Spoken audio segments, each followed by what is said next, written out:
Welcome to Feminist Question Time, brought to you by Women's Declaration International, the leading global organization defending women's sex-based rights against the threats posed by gender identity ideology.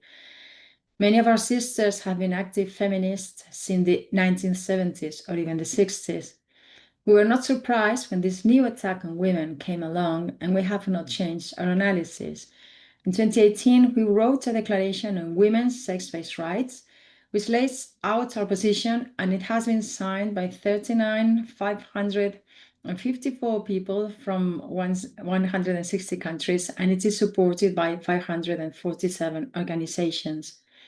To promote the declaration on sex-based rights for women, we have volunteer activists, including country contacts from every continent. Please join us. You can also become a member of WDI to help our work by volunteering or donating. You can contact info@womensdeclaration.com, or you can find out more about this via your country contact on our website, which is womensdeclaration.com. This Zoom is a women-only webinar. We ask men to watch later on YouTube, and we have subtitles. If you want subtitles in English, please press the subtitle button, and you can make them small, medium, or large. Our program today is, as usual, very interesting. We have women from Austria, the United States, and the UK. We will have Faika El-Nagashi, who is going to tell us about what's happening in Brussels, wants to stay in Brussels. We will have Erin Friday from the USA, talking about schools doubling down on gender. And then we will have Jill Raymond from the UK, and she will be telling us about supporting Betty Lachgar, the Moroccan feminist. So we're going to start by Faika. Thank you very much, all of you, for being here with us. Very welcome. And Faika El-Nagashi, she is a political scientist and former MP with Austria's Green Party, with 30 years of experience in human rights advocacy. She has worked on women's rights, migration, and LGBT issues, and her work now centers on addressing ideological shifts that, in the name of inclusion, constrain women's rights and democratic debates across Europe. I'm very interested in what you have to tell us, Faika, because it's going to affect a lot of women, a lot of the women present here in our chat. So thank you very much for coming, and over to you. Thank you so much. Thank you for the invitation. I really appreciate being here. Maybe to say a few words about myself and how I come to be here. At one point, a few years back, starting in around 2017, I've been thinking about trans activist ideology and gender identity ideology, and I found myself very isolated in my own national context. I've been a politician by then. I had a political mandate since 2015 with the Greens. And I've been an activist my whole life. I've been very embedded in a number of activist communities.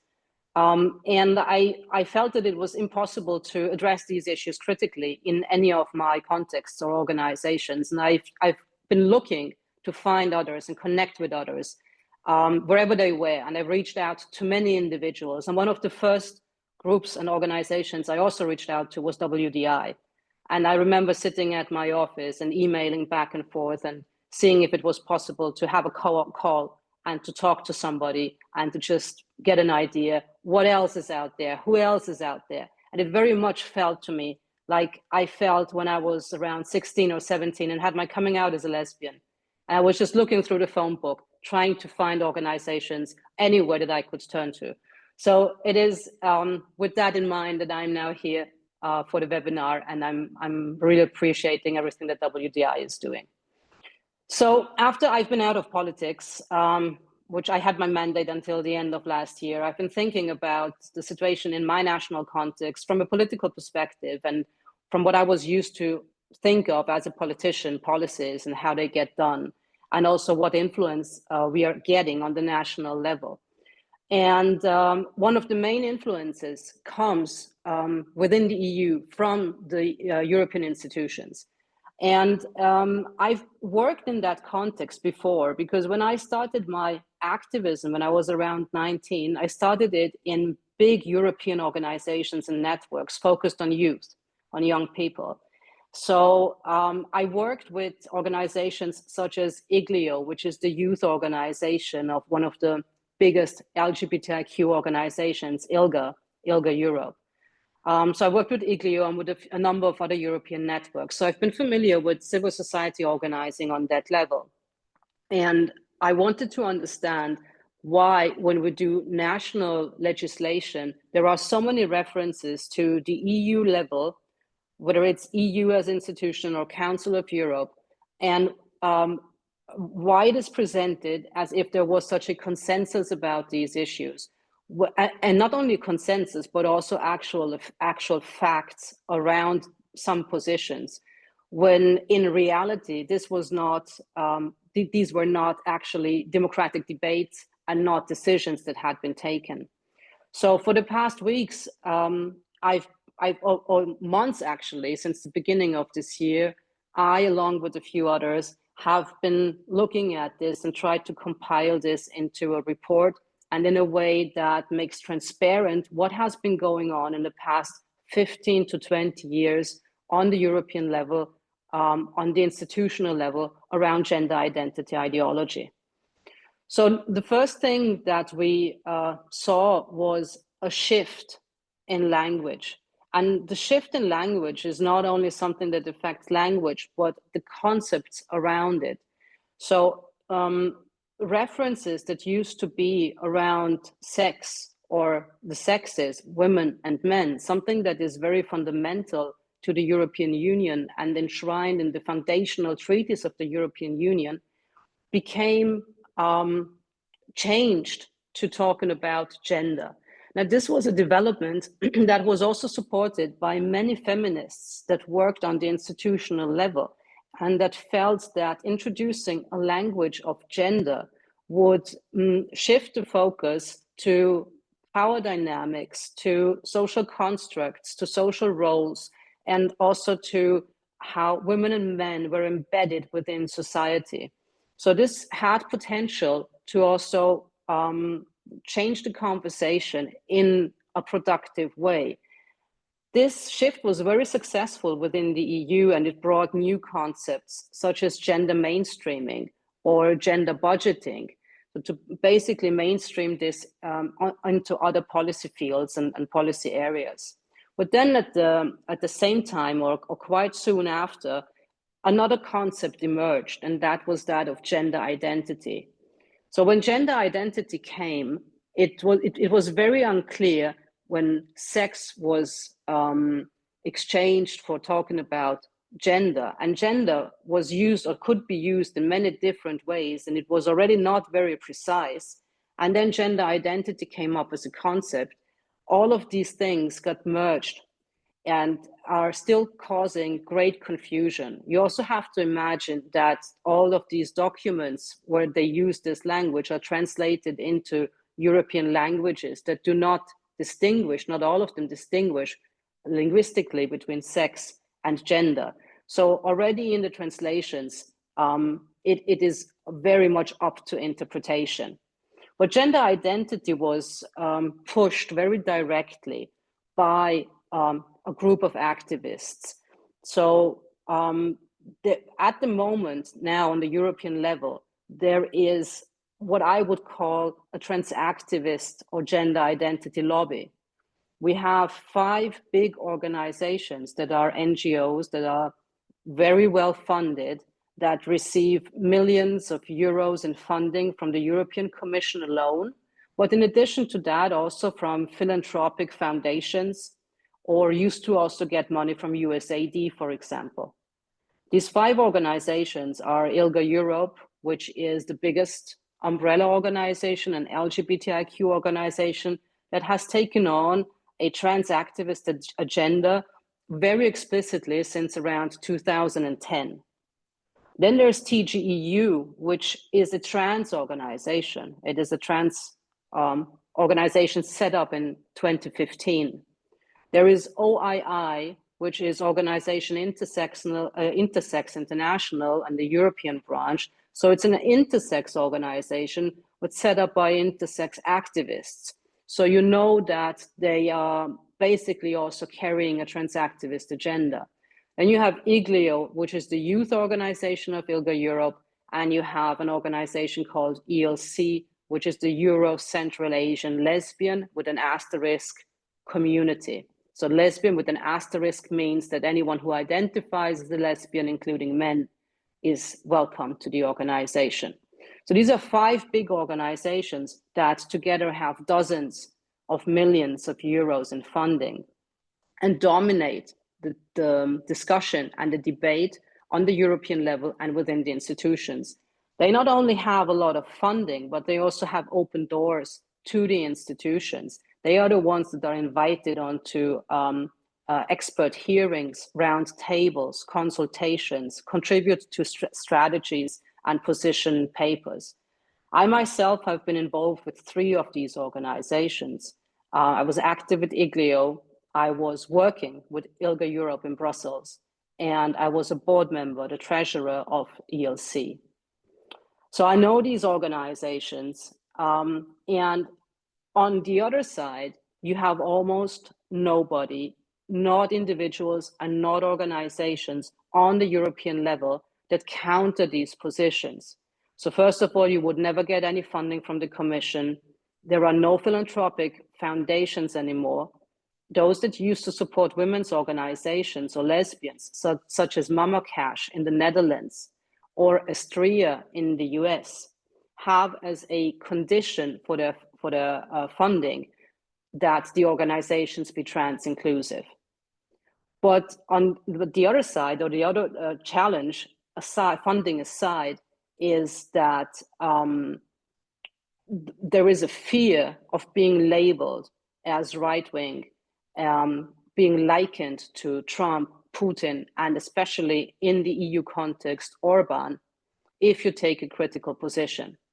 So you will end up with the situation that other big organizations that are active on the European level for women's rights, but also for the rights of minors, children, and young people, or in other fields, will not address these issues and will definitely not take a critical position because they will fear loss of their own funding and they will fear organizational defamation.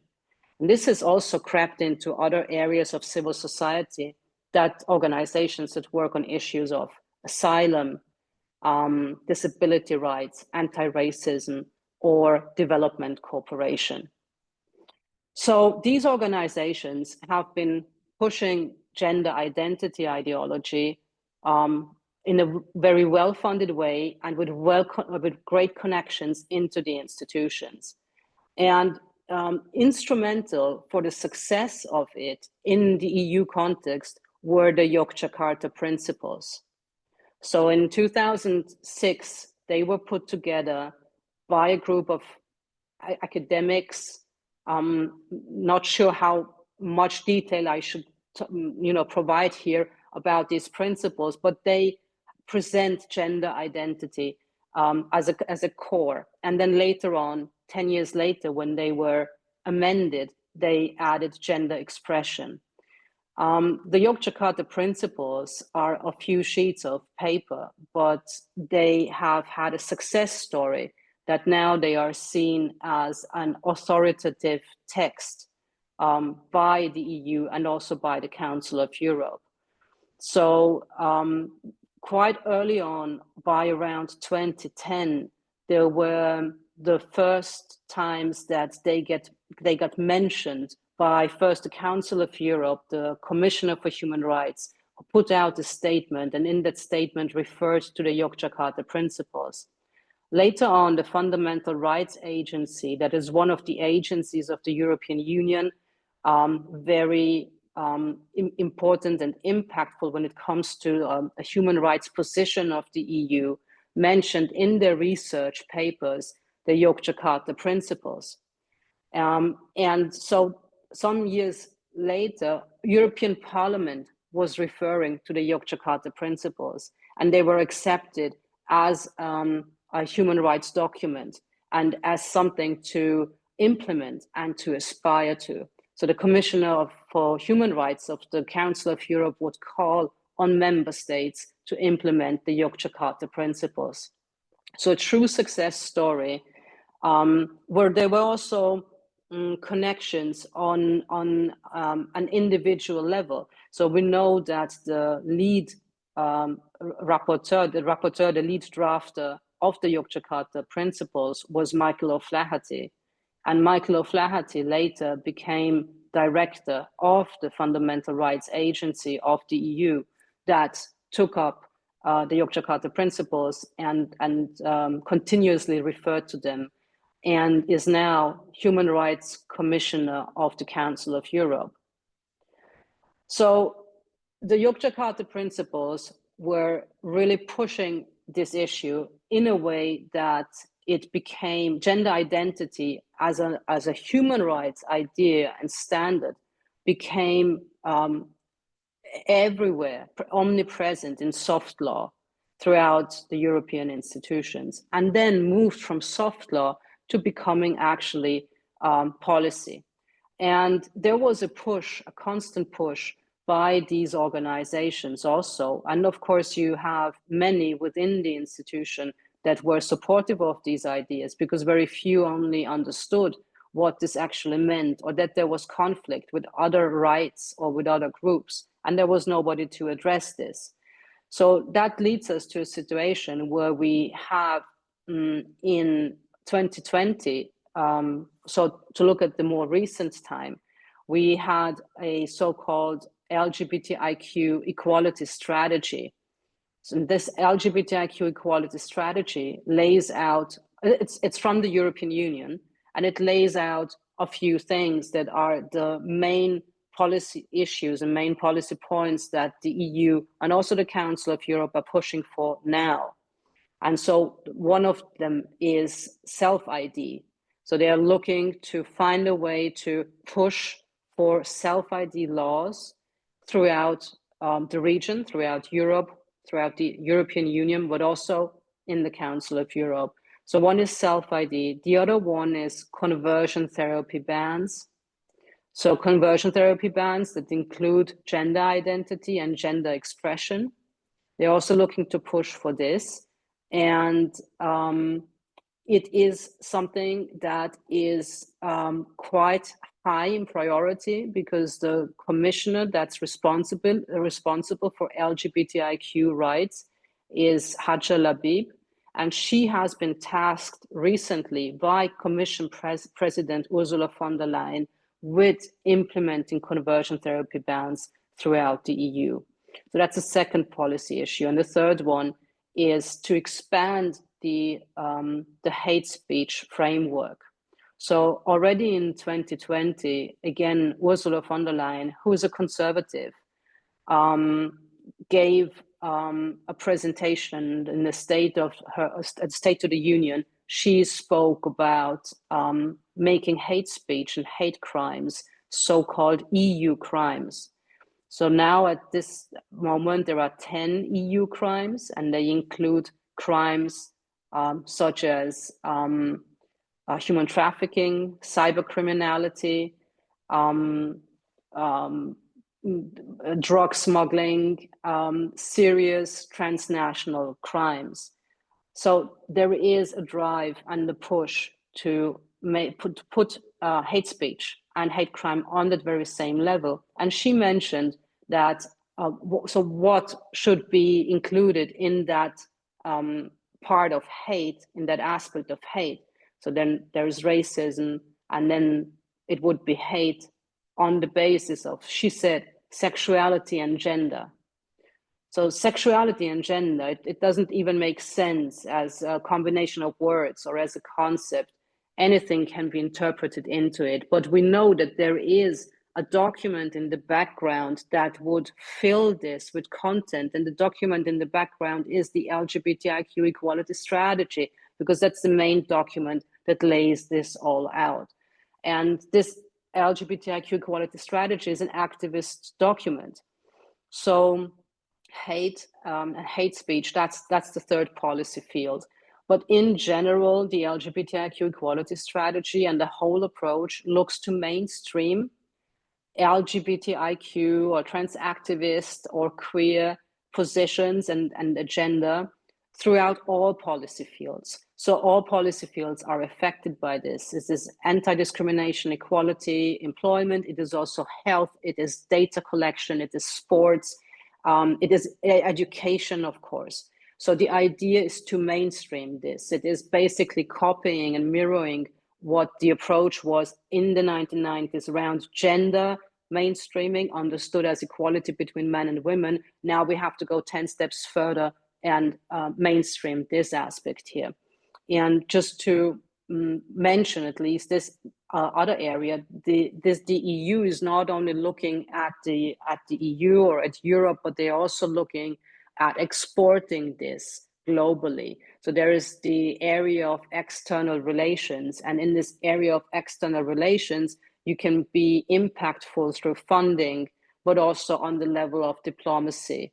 And here also it is very clear, and in the report that I've been writing along with a colleague, Anna Sobnina, we are referencing the documents where you can find all of this information, how the whole diplomatic corps is also asked to liaise with trans activist organizations, participate in events, and these positions are very clear in funding priorities. For example, the EU funded a project in India that enabled more than 100 men to self-identify as women.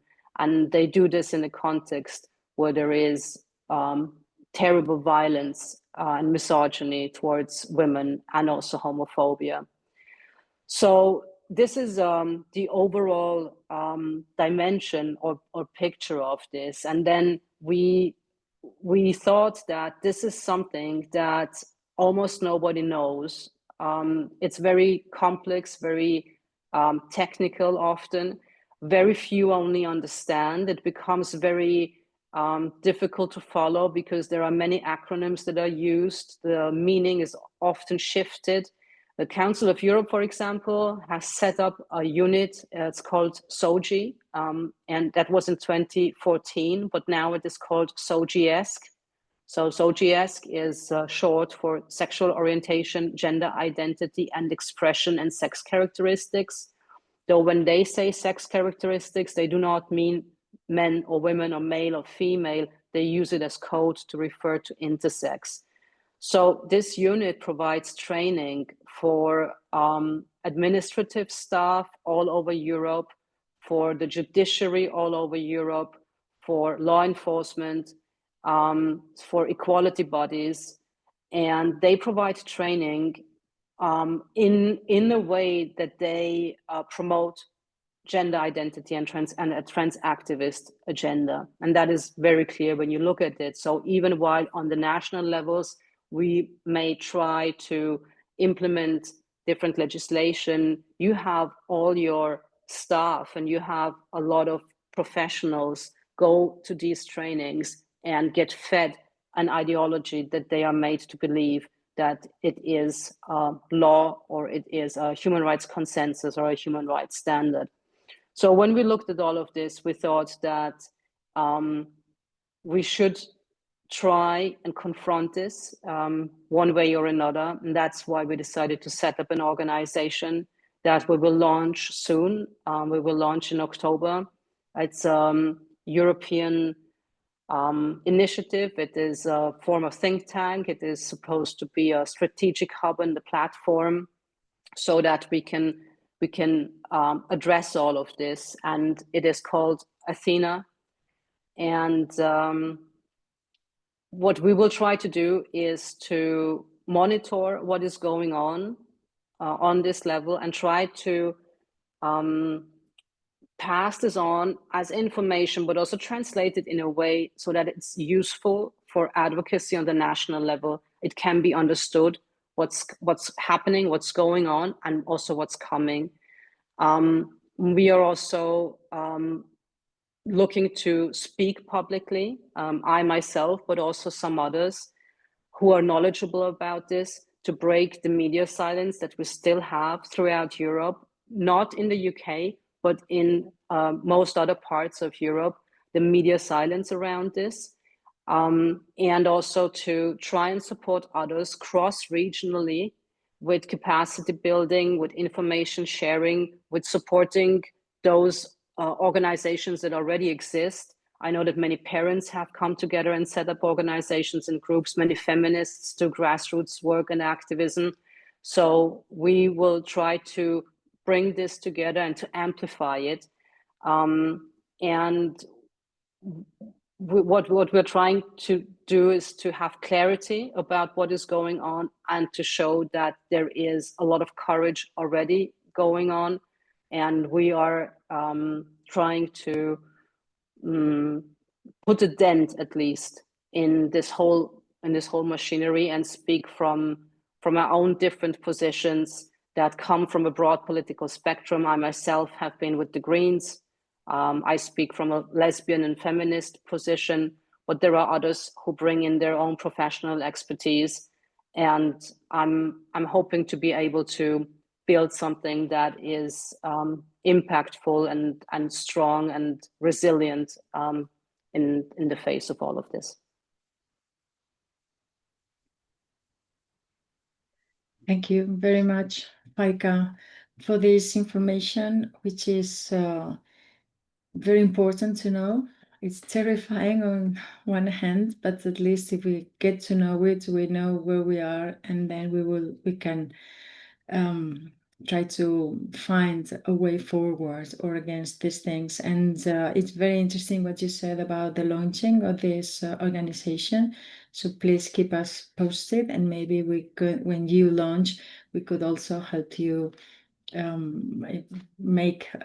spread the word about it and make it newsworthy for many people. So thank you again. Please stay with us, because now we are going to go on, but at the end we will have all speakers together. So you will have another chance to talk about this issue or anything you wish. So now, after Faika, we're moving to the US. We're going to hear from Erin Friday. She's a parent of a sister, and she's president of the group Our Duty, which is a parent advocacy group. Erin writes legislation, fights bills, and in her own words, she won't shut up until this hell is over.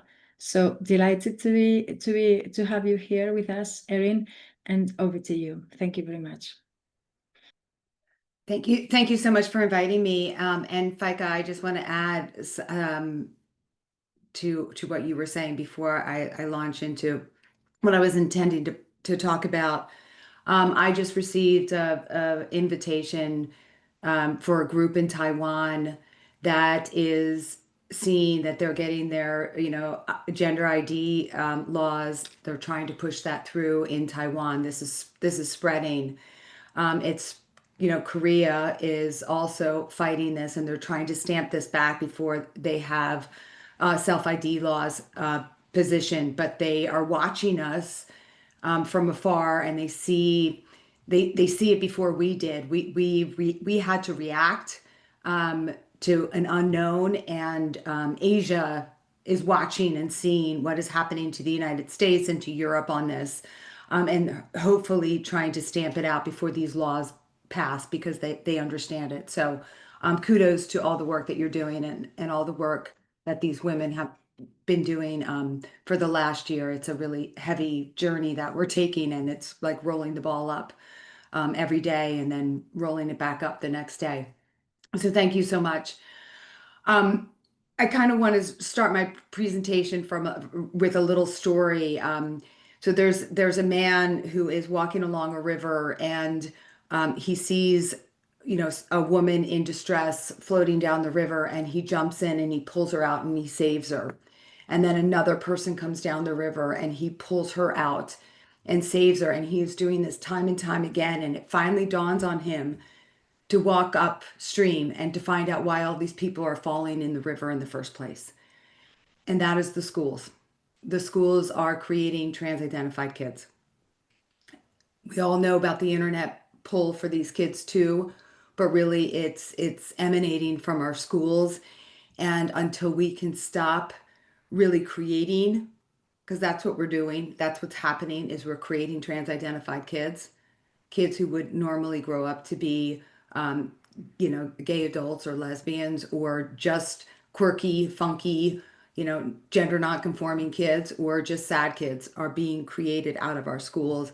And the onslaught of the schools pushing this just continues. Here I talk a lot about California because we are the tip of the spear, and I live in California, and whatever we do spreads across the United States. And same with Oregon, Washington, and Colorado. We are really the ones pushing this transgender movement ahead, and the lawmakers in California, they don't really care what Trump has been doing with his executive orders. They just give it all the middle finger and say, we're going to continue doing what we're doing. Go ahead and sue us. And that's the position they're taking. So we're creating more and more of these kids. Wanted to really talk about the case of Mahmoud. I suspect that WDI already talked about the effect of what Mahmoud is. Mahmoud is a Supreme Court case that the Supremes came down on our side of this about teaching gender ideology to kids at school and getting these and getting religious parents to be able to opt their children out of gender identity issues. California, again, is ignoring that Supreme Court decision. And what they're doing is they're allowing opt-outs if you have a sincere religious belief, but those people who don't have religion, their children are still getting a good dose of gender ideology. And in Oregon, they are, they enmesh gender ideology into every one of their classes. That also happens in California. If you look at GLSEN, which is one of the biggest NGOs in the gender blog, they have lessons where they can insert gender into every class. So you can take a calculus class and you can find gender in there. Obviously, language classes, it's really easy when you have gendered nouns, they can talk about gender. And this is kind of a game, and it's being used. Oregon actually came out and said that they're doing it. They're interspersing it into every class because then parents can't opt their kids out. It's nearly impossible to opt your kid out of, a dose of gender. Even in the Supreme Court case, in the Mahmoud case, the school district did this on purpose. They had the books about gender, they pop them in at different times so that it's not just one chunk. Like in the United States, you can opt your child out of sex education. That's a 5-day course or a 5-hour course, whatever it is. And so it's very easy to opt your child out. But when you have a dose of gender in science, in math, in Spanish class, it's difficult to opt out. And then the schools will claim, we can't opt, this is too disruptive to the administration of the class. Like this is too hard. So we don't have to accommodate even the religious students because it's just too difficult. We don't have our curriculum ready, and it just, it comes in. So this is the tricks that they are using. Here in California, we have a case pending right now where they have used 5th graders in a buddy system. They have the 5th graders read the trans books to the kindergartners. And this is another little way to work around Mahmoud, right? Because in Mahmoud, you had the teachers and it was part of the curriculum. Now you have student indoctrinating student. And the 5th graders, they're 11. They don't have the gumption to say no to their teachers. Of course they don't. And the kindergartners and the first graders look up to the fifth graders. And so this is a great ploy, kids indoctrinating kids. It's really, really sneaky and really, really awful. But the silver lining on this, I'm going to give some silver linings because I don't want to be all doom and gloom all the time here in California or here in the United States. And there I see some of my fellow women who have been fighting at school boards here in the chat. But there are school districts now who are starting to wake up to this fact, even those who are center or left. And the way they are waking up to this is the sports issue. So they are understanding that girls are getting harmed when boys are playing against them or in their bathrooms or in their locker rooms. This is kind of the tipping point. This is the easy one for them to understand, that it's not fair for girls to be in boys sports. But at the same time, then you have the California School Board Association sending out new policies. So what the California School Board Association does is it will write a policy, and where they get the language from this policy, I'm suspecting is actually from our government, from the California Department of Education, will encourage them to write a new policy that will push more gender into the schools. What they have been trying to do now is not only make gender identity a privacy issue, but sex a privacy issue, which is absurd. How can you make somebody's sex private? This is another push forward incrementally so that they can say parents have no right to know the sex of their own children. I know this sounds absurd. All of this is absurd, but that's where it is. So you can never ask the sex of someone. You can see how this would work against any sex-based rights when you can't ask the sex of someone. How can you have a sex-based right when you can't get the information about their sex? That takes me to the next piece of what's happening in California. They are sealing records of anybody's gender marker or sex change. It's going to be an automatic sealing of those records. And anyone who reveals those records can be civilly prosecuted, not to a small degree, but to a massive degree. There's an automatic, I believe, $5,000 fine should you reveal those records.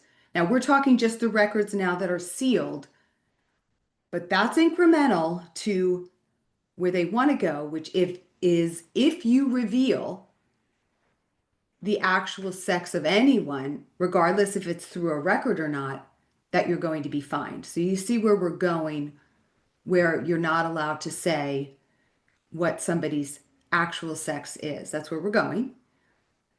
Where we are now is this bill is passing. $5,000 for revealing a sealed record. But if they can prove that you have an intent to reveal these records, you did it purposely knowing that they were sealed, you can get punitive damages, which is the sky's the limit. So as we saw with Graham Linehan being arrested in the UK, we are moving rapidly towards that here in the United States, where First Amendment is not going to have any meaning anymore. And they're doing it by these little tiny little bites that most people are not paying attention to. Last week, California gutted a bill. That means the bill was going through, it passed both sides of the legislature. We're right at the end of our legislative season. They gutted the bill. They took out all the language and added all new language. What is that new language? Why, they now have an LGBTQ discrimination coordinator that reports to the governor. What is that? That's the Stasi. That's the person who is going to find out who is having quotes, hate speech. They're building this, they're building it while we are just trying to stamp out every little, the big bills, should I say, the big bills. They're making these little bills, these little inroads, just like Faika was talking about. They put in the word gender, then they put the word gender identity in, and 20 years later, this is where we are. So they're continuing down this road. Another frightening aspect. Here's another thing that's going on, and people all over the nation and in Europe need to be paying attention to this, is they're creating community schools. Now, this sounds like a wonderful idea when you first read it. Community schools, you can drop your child off pre-K. So that 4-year-old, you need to go to the grocery store. Will you sign them up for that free nursery school? Everyone loves free. You are already having the indoctrination starting at 4 years old. Parents don't know. Then these community schools are offering free dental, free mental health, free drug counseling. Schools in the United States don't have enough funding already in many places, and so free is amazing. Well, this is moving us towards where schools replace the family. This is how they get more of their disciples, when they push the parents out, because the parents are the stopgap for the transing of these kids. Community schools, they're sending out these memorandums of understanding with, again, these hooks, and school boards are now looking at them as ways to, quote unquote, help their community, help their low-income students. But behind these community schools are a whole trans mafia. Once you find out who the company is that is joining forces with the school. So we're creating more kids. We're creating more men who think that they are women. And it all is stemming from the schools, and the parents are blind to it. And the school boards don't know, but the unions and the NGOs are pushing this relentlessly. Wanted to talk a little bit about the lawsuits that are going on, because again, I want to give some good news. School lawsuits in the United States. There are about 30, maybe 31 school-related lawsuits where parents have sued for the secret social transition of their children. So here in the United States, you can send your child to school. The school can change your child's name, adopt new pronouns, allow that child to use wrong sex bathrooms and sports, and the parents are none the wiser. That, of course, happened to me. When I complained, they sent Child Protective Services to my home. Of course, using coercion to shut me up. That is what is happening in the United States. So these secret social transition plans get put in place. Parents, maybe by accident, because they do screw up, find out that their daughter is being called a male name at school, and they have been suing. So we have about 31 of those cases all over the nation being filed. Thus far, none of those cases have gotten very far. The judges, the trial court judges, kill the cases, dismiss them on technicalities. I mean, the technicalities, I'll just talk about one, is just, they're just absurd. So parents who are afraid their children are going to undergo a secret social transition, they sue. The courts say, no, you don't have standing because you haven't been injured yet. So you have to wait for your child to be injured. So imagine that. Then there are cases where they say the case is moot. That means the issue's over because the parent pulled the child from the offending school. So how do you sue them?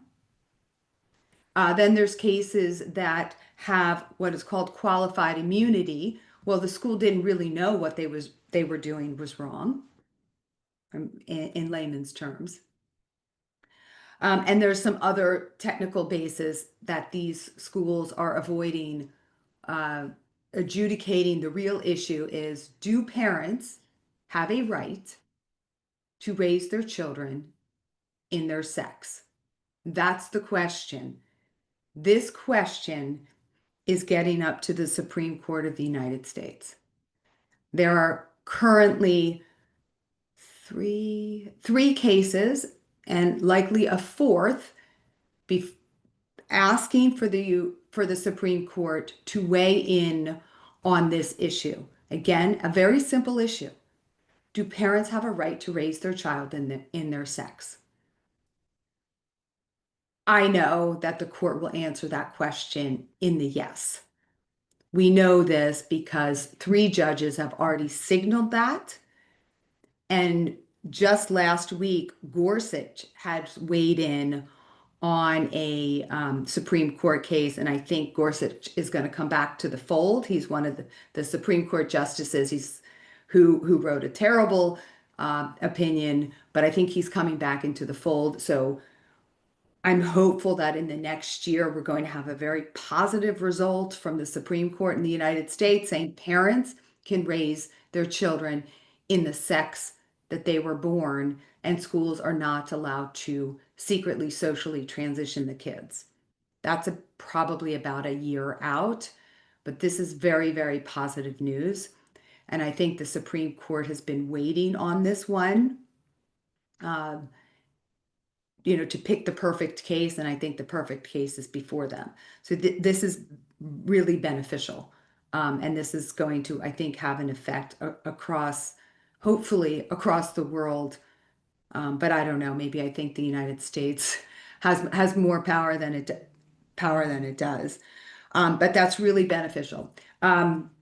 We also, in the schools, we have cases where teachers have been filing lawsuits for their religious beliefs, that they don't want to be a part of transitioning any child.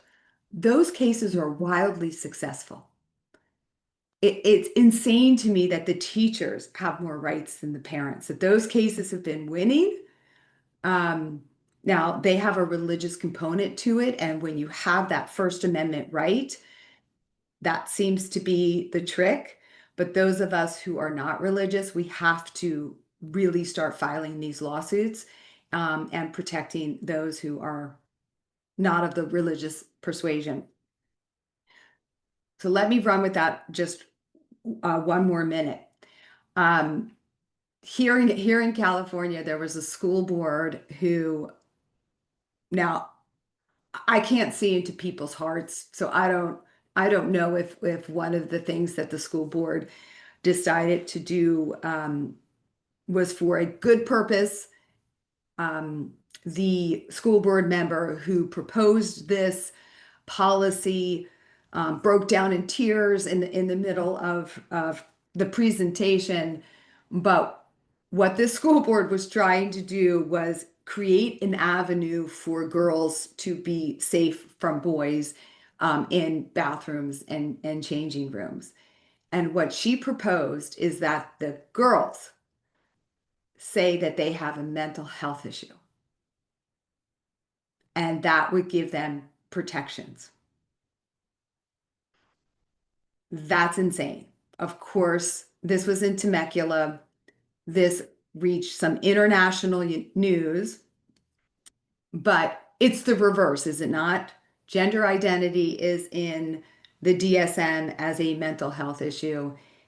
And I haven't read yet that women have a mental health issue because we don't want to change in front of a male. But that is what that school district attempted to do. It got shot down, which is fantastic, but it's emblematic of what these school districts are grappling with, because they don't know which way to go. If they follow federal law, they lose state funding. If they follow state law, they lose federal funding.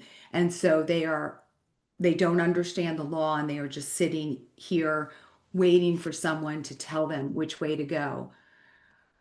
I think a lot of there are some conservative school districts in California that are going to say no to Gavin Newsom and forego, or at least challenge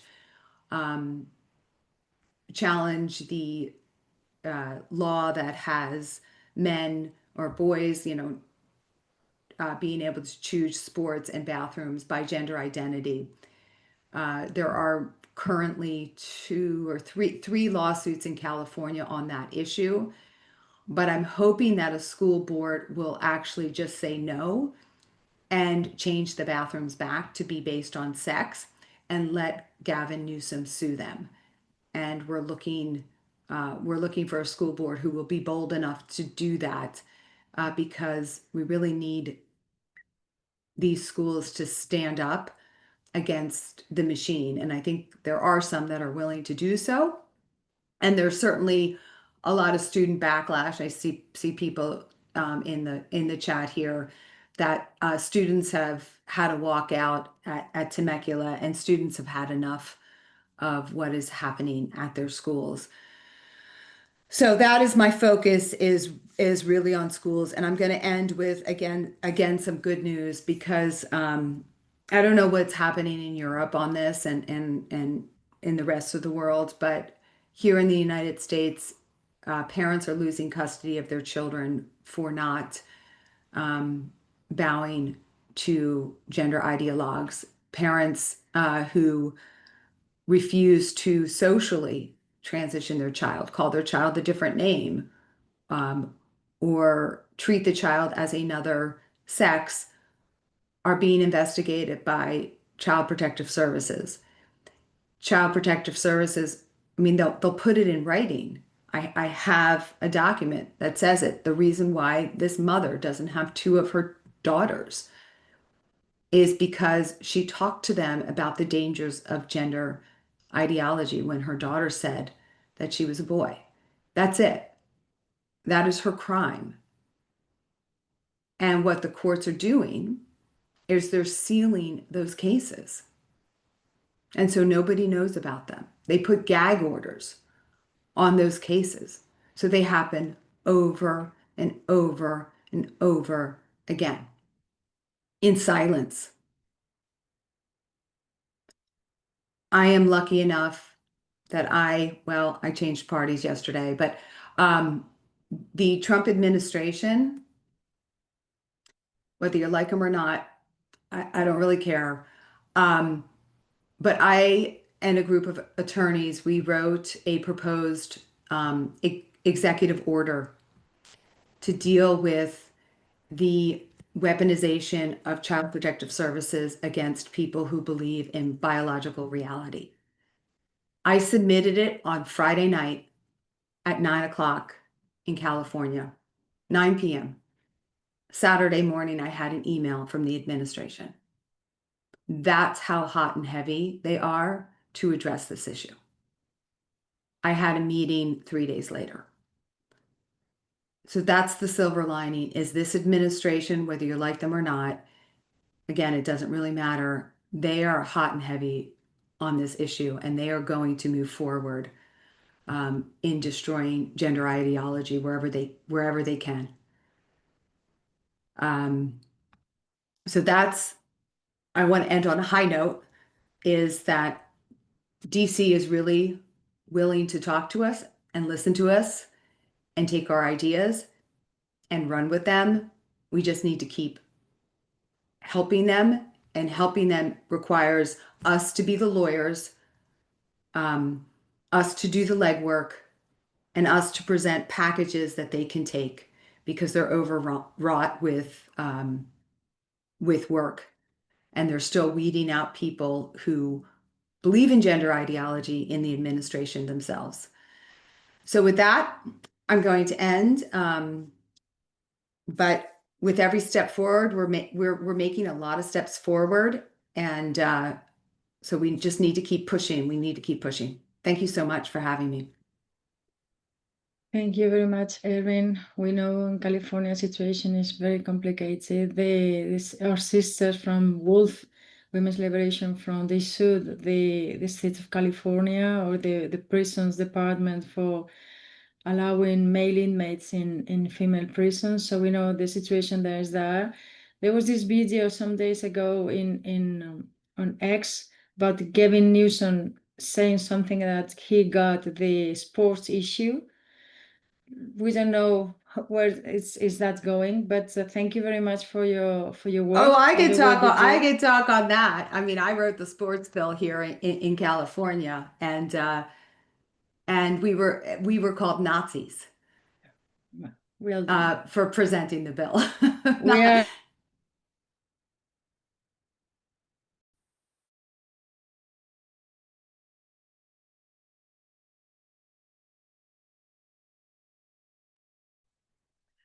I'm just going to jump in because it looks as if possibly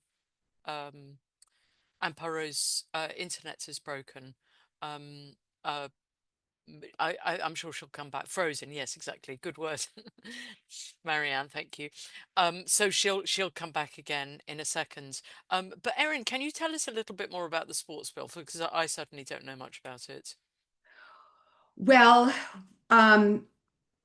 I wrote a bill to repeal the law in California that allows boys to, or allows any student to participate in bathrooms or sports based on gender identity, and also defines sex, because we don't have a definition of sex in California. And we presented it, and Newsom was silent on it, and it was within a couple weeks of him, admitting to Charlie Kirk that he thought it was deeply unfair for boys to be competing against girls. But he stayed silent, which is what he does.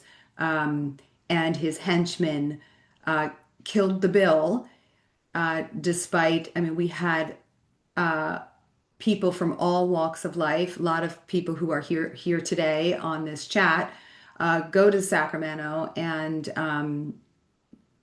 say we're lifelong Democrats, we're lesbians. It didn't matter. They killed the bill at the first committee hearing, and Gavin Newsom stayed silent on it. The only time he speaks about it is when it's safe, when he actually doesn't have to cast a vote. And I think one of the reasons they killed it early on was because he didn't want it to reach his desk. Yeah, well, that's really interesting. Amparo is back now, so Sorry, I'm gonna jump off now. And my so internet failed. Erin's been telling us about the bill, the sports bill. So just updating us on that. So I'm gonna jump off again. Sorry, sisters. It was internet was down. This is also universal, same as gender identity. These internet failures happen everywhere. So thank you very much, Erin, for your participation today. But please stay with us, because after our third speaker, we will have all of you together to wrap up our today's webinar. And now we're coming back to Europe. We are going to hear from Jill Raymond, longtime feminist activist and a member of WTI UK. She's going to tell us about the support very much needed for Betty Lachgar, the Moroccan feminist. So thank you very much, and over to you. Thanks, Amparo. I've been moved to report on this because I met Betty at the Women Create event in London earlier this year. I was on a panel with her, and I hadn't come across her before. And so I'm going to, first of all, Joe, I don't know if you've got the link, the biog for Betty that was at the exhibition. I sent it you, but it doesn't matter if you haven't got it. I'll put it in the chat. There's a picture of her, and this was her biog at the exhibition, so this is fairly updated. Ibtisami Betty Lachgar is a nomad activist and feminist from Morocco. She is a clinical psychologist specializing in criminology and victimology. Betty Lachgar works on issues relating to male, sexist, and sexual violence against women and girls.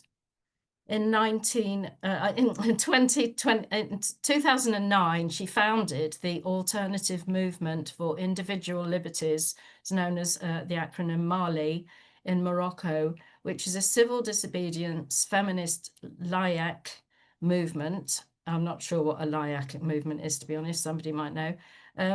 Fighting against patriarchy and socio-religious inquisition for women's rights, freedom of conscience, freedom of expression, sexual and reproductive health, as abortion rights. Now, at that time, that was completely illegal to have an abortion in Morocco. A lot of women were dying from illegal abortions.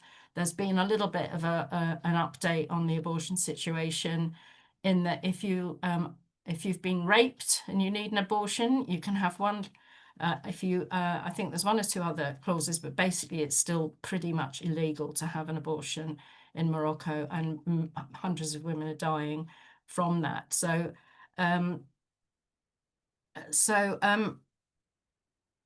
there's in August she she appeared on X, an image of her wearing a t-shirt which said in Arabic Allah, and then in English is lesbian. She's worn this t-shirt before. She appeared in 2021 on a French TV channel wearing that t-shirt. She's worn it before in other places, and has it's not proved to be that much of a problem. I mean, she's probably had some kickback, but this year in August, the Moorish Identity Movement conducted a cyber harassment campaign, which they often do against feminist critics and campaigners. So this is why she has just been, she was held in detention prior to her arrest. She's actually recovering from some cancer treatment, which I found out about in London. But she is now being given 30 months imprisonment and a fine. I can't really translate in from dirhams what it is in English money, but it's quite a severe sentence. And this sentence is being appealed. She's got a legal team who are appealing it. So some of the reports that I've read in looking a bit more into this is from the fact that this is not Morocco's first such case.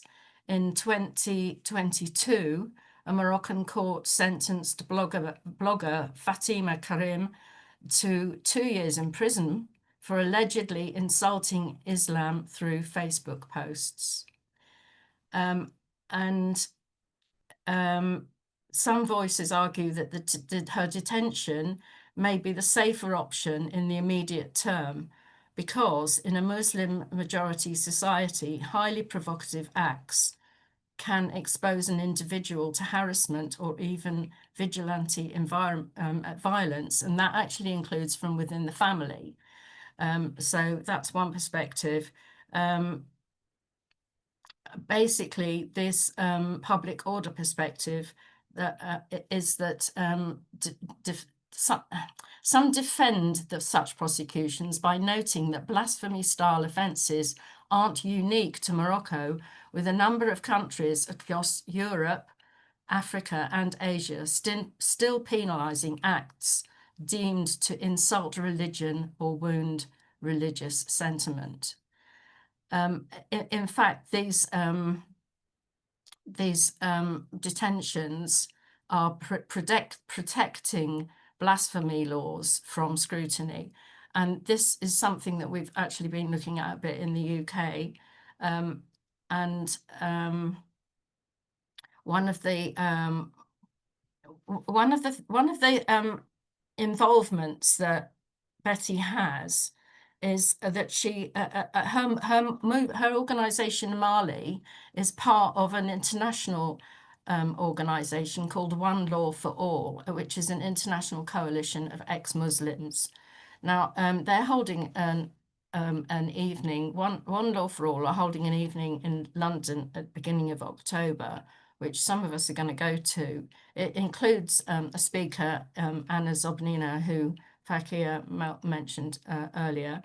And Betty was also due to speak at Filia. Now she's in prison. She won't be able to attend this One Law for All evening, or Filia, obviously. But the One Law for All thing is an annual thing, and the theme this year is secularism is a women's issue. I know that Anna Zobnina is part of the European Migrant Women's Network. So it was very interesting to go and see that.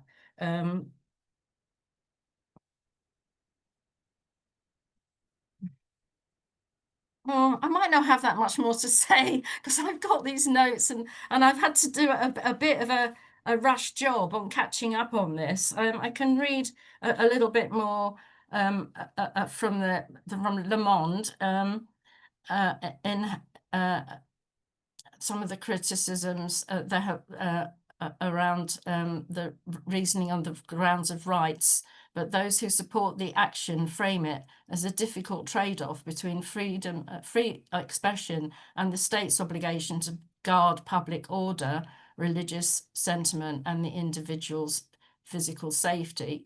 There's a Moroccan-Swiss columnist who noted that in previous analysis that Lachgar belongs to a privileged class of activists who typically avoid arrest despite being critical. Well, that's no longer true because she's been arrested and put in prison.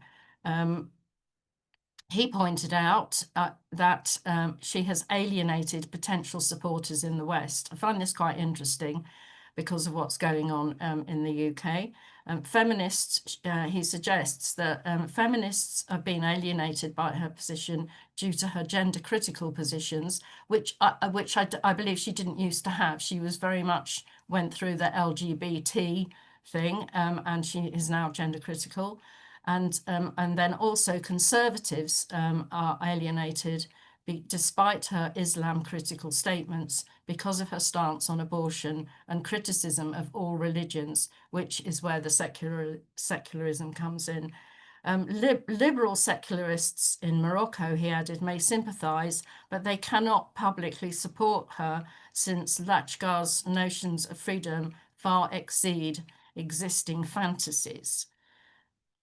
However, the Human Rights Watch has urged Morocco's parliament to revise both penal and press codes by eliminating non-violent speech offences that conflict with international obligations. The organisation noted that the International Covenant for Civil and Political Rights, which Morocco ratified in 1979, requires that everyone shall have the right to freedom of expression.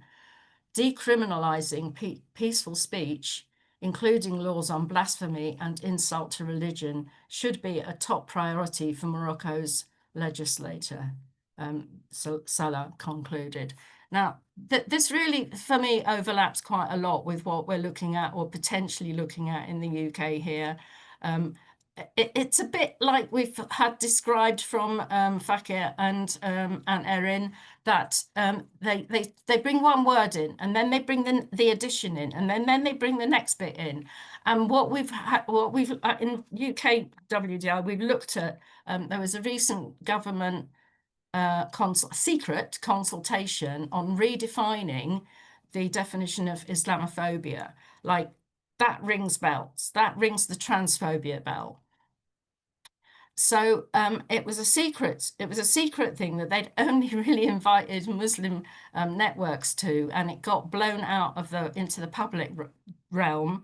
And we looked at responding to this government consultation as WDI UK, and we decided not to do it. It was a bit of a like, who are you? There was as many questions almost about who are you? Why are you interested? Why are you filling this in? As there were questions about do you agree that this is the definition of Islamophobia? And it ties up so much with the hate speech, the non-crime hate incidents, and the silencing and the loss of secularism, which overlaps with the rise of the Christian right as well. That fundamentalism is going to be let in through all these little incremental things like the non-crime hate speech incidents. What is the definition of transphobia? Within the UK Green Party England and Wales, there were a lot of arguments over how to define transphobia, how to define what a trans person is. And these, they're like a distraction thing from the really big issues that are going on, that these are little red herrings that we're all wrapped up in. Meanwhile, we've got what Faika has just described to us that's happening on a European level and a global level. So anyway, I'm not going to go on anymore because I'm a bit rambly, but it's very interesting, and I can't wait to go to this Secularism as a Women's Rights exhibition, and a few of us are going, and I'm pleased to be meeting Anna Zobnina there as well, as she's one of the speakers. So thank you. Thank you very much, Jill. This is a very important issue as well. Women fighting for our rights in other countries, and lesbians especially are targeted in those very traditional countries. So the detention of the arrest of Betty Lachgar is also very, very worrying. I know that some groups in Spain, for instance, LGBT Association, they posted a statement in favor of Betty, and we're having a campaign for people to write to the Moroccan embassy to complain about this. So let's hope that those international actions have helped her. So let's hope that we hear soon from her and that they release her. Actually, there's going to be a demonstration outside the Moroccan embassy in London. I think it's next weekend. I haven't had very much details. Obviously, it's a bit undercover, but yeah, there's going to be a protest at the. Okay, that's very, very, very good to know.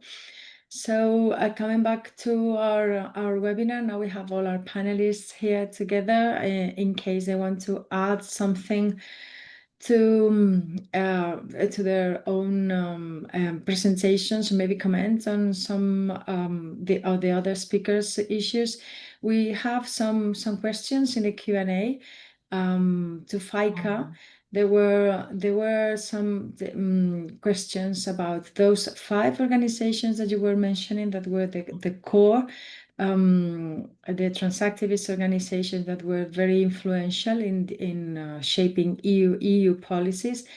And also there were questions about your new feminist organization that it's about to be launched. So if you could remind everyone about those names, and anything else you would like to add, please do.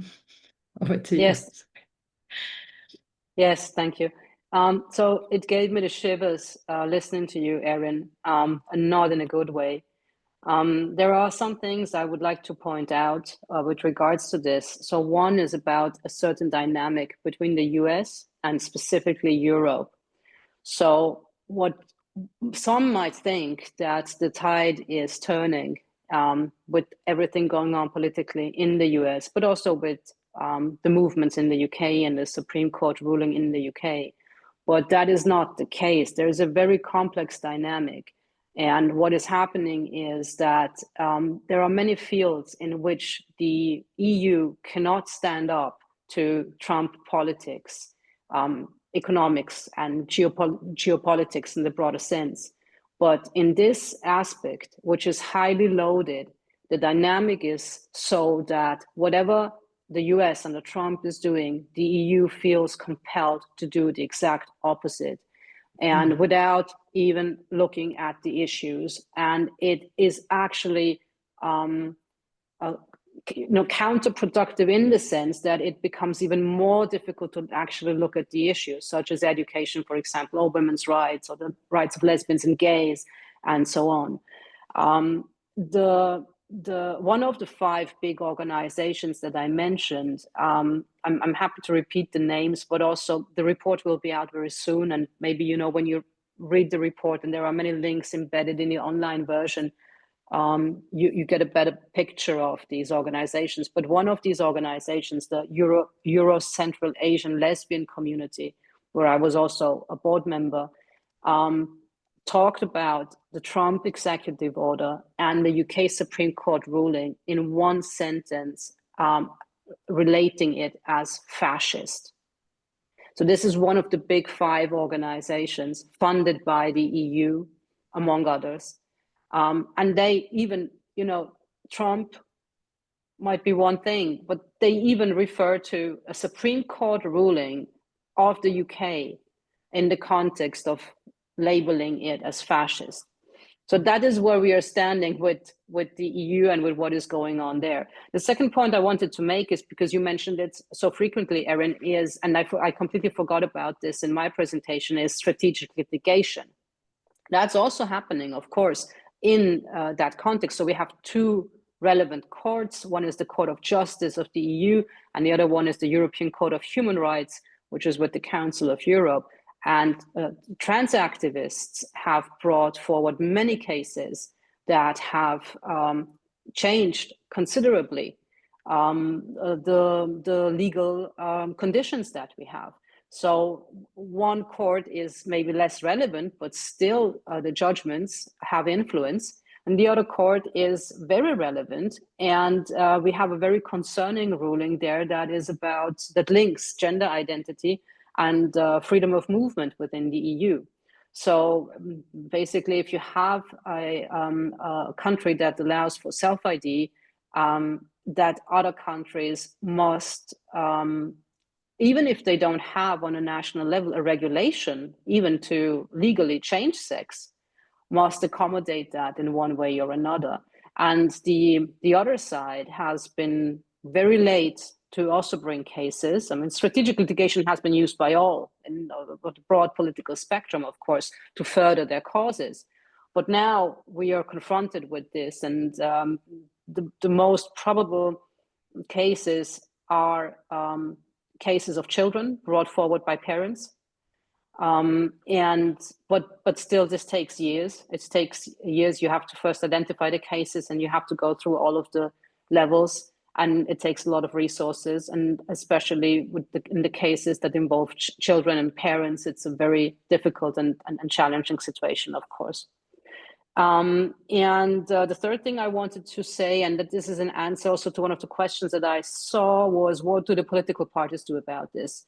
And maybe just very general information. So there are even more organizations, structures, bodies that try to take up all of these the political parties, but also the individual politicians. So within the EU, there's a so-called intergroup, which is a potentially all-party group of members of European Parliament, so of MEPs.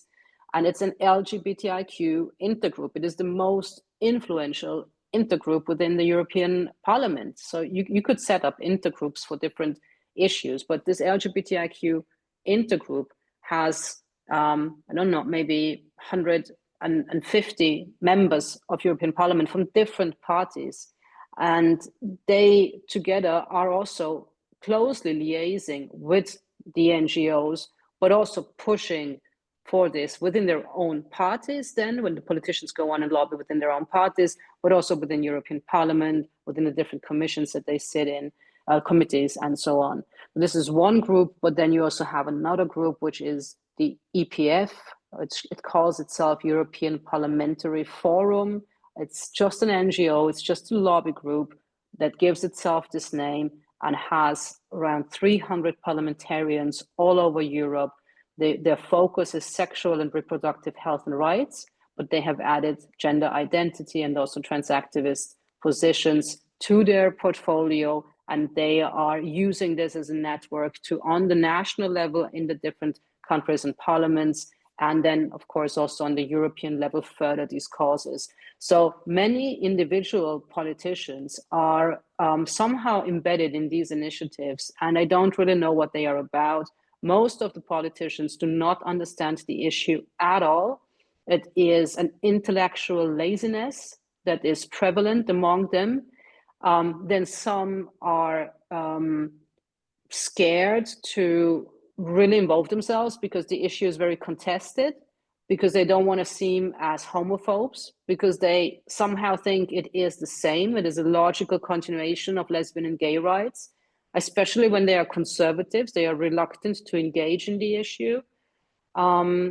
It is very easy and happens very fast to be labeled right-wing fascist Nazi. I've experienced all of this myself. If you're in one of the progressive parties, it can get you expelled because it does not conform with the party line. And in general, it is something that will not advance your career. So it's a very frustrating landscape where you will have very, very few politicians who are outspoken on this issue, and especially not coming from the left or the so-called progressive parties. And one last thing I want to mention is that for those who are in the UK or maybe close to the UK, I will be speaking at the Battle of Ideas mid-October on a panel about all of these issues together with Kara Dansky and Stella O'Malley. And Athena, the new organization I'm setting up, I'm trying to give you a sneak peek into what it will look like. We will have a stall there where we will present ourselves and also have hard print copies of the report there. So it would be great to see some of you there maybe. Great news that you're going to be in London networking. Many women are going to be interested in that, so that's fantastic. Thank you for all their information. We're going now to hear from Erin, whether she wants to add something to her presentation or maybe comment on something the other speaker said. I was just when I was listening to you before, and you were saying that some parents had their custody of their children taken away from them. I don't know any case in Spain, but we do have that provision in our law. So it is a menace, it is a threat that is pending over parents' heads in case they do not comply and affirm the delusion of their children. So it is embedded already in our legislation, even though we haven't heard of cases. That doesn't mean that they didn't happen. So to your question about other jurisdictions, it is here in Spain as well. So over to you, Erin. Yeah, I guarantee they're happening in your country, and they're sealed, and they're gag ordered, so parents can't talk about it. It's been happening since 2016 here in the United States. That's the first case I know, so that's almost 9 years of it.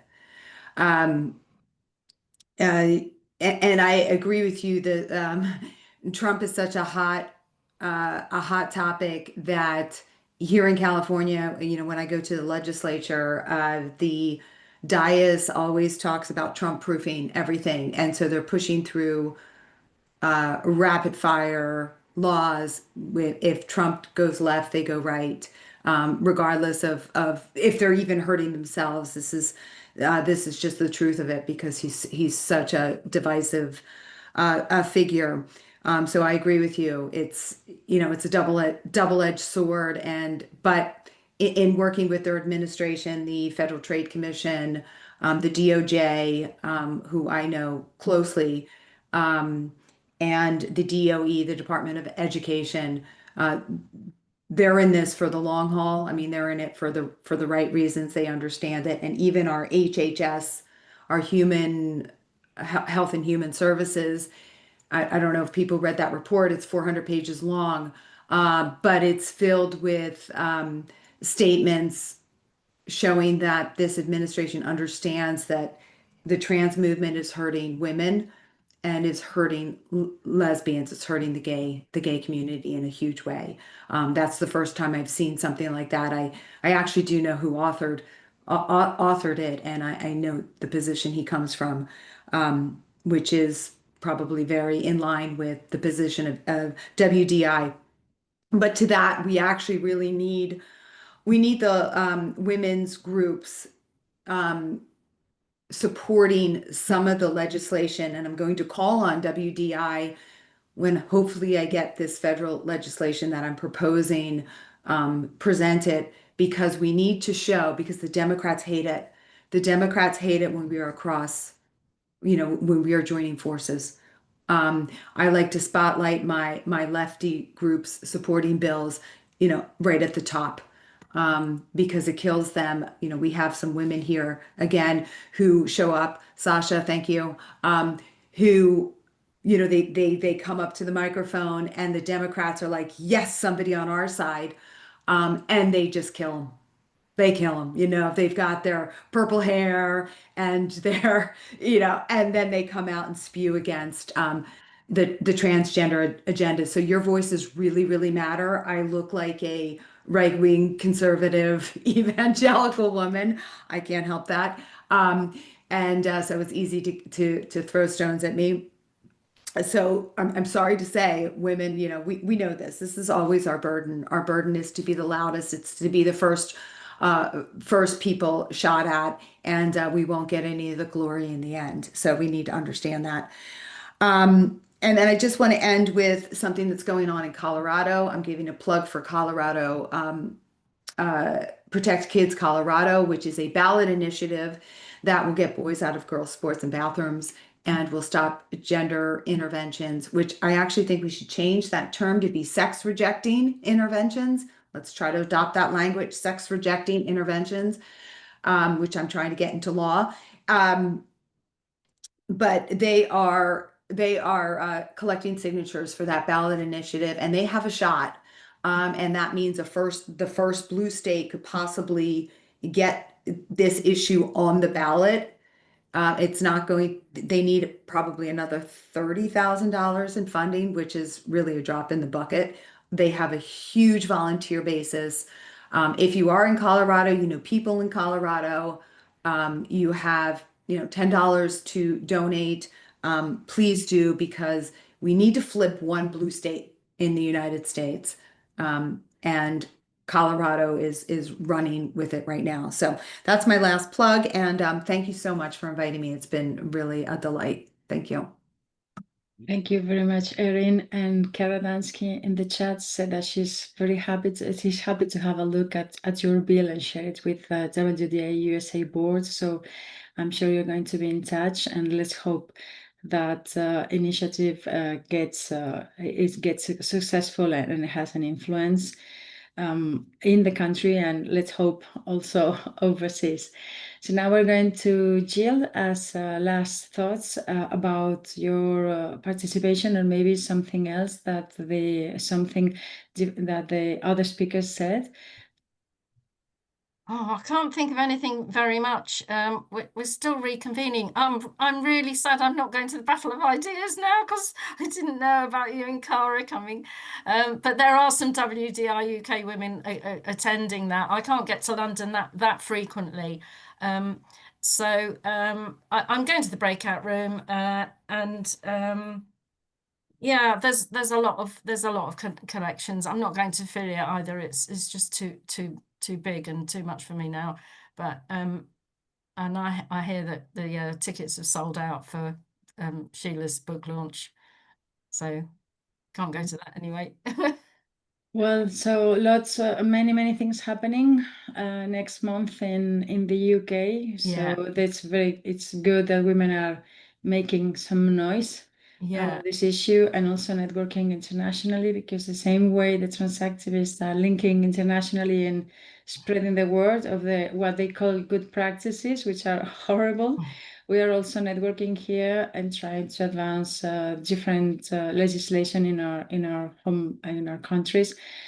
So I thank very much all our panelists today for having been with us.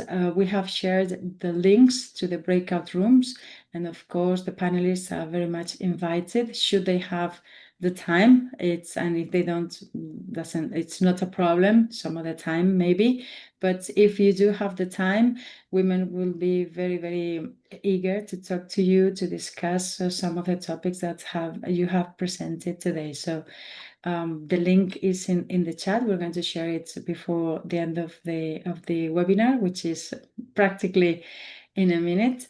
We have arrived to the end of our webinar. As I said, the breakout rooms are women only, and we have to be there with our camera on, so we can make sure that it's women who are attending the meeting. Anyone without the camera on won't be allowed to proceed. And if you have enjoyed this webinar and you would like to support these webinars, please donate to WGDI. There's a link on our website. And thank you very much to everyone who already do so. Also, if you would like to be more involved with WGDI, please become a member. Together we can fight for women's sexual rights internationally. There's a link also on our website, or you can contact info@womensdeclaration.com for more information.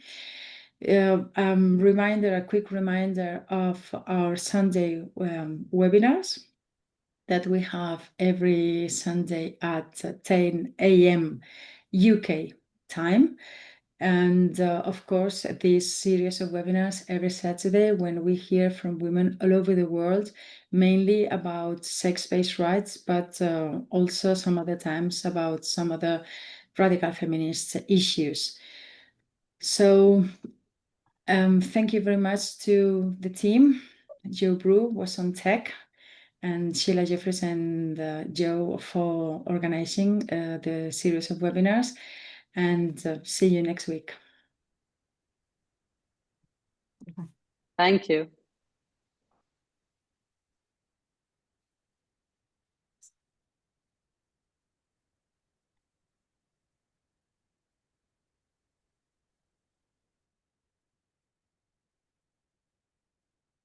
Okay, so we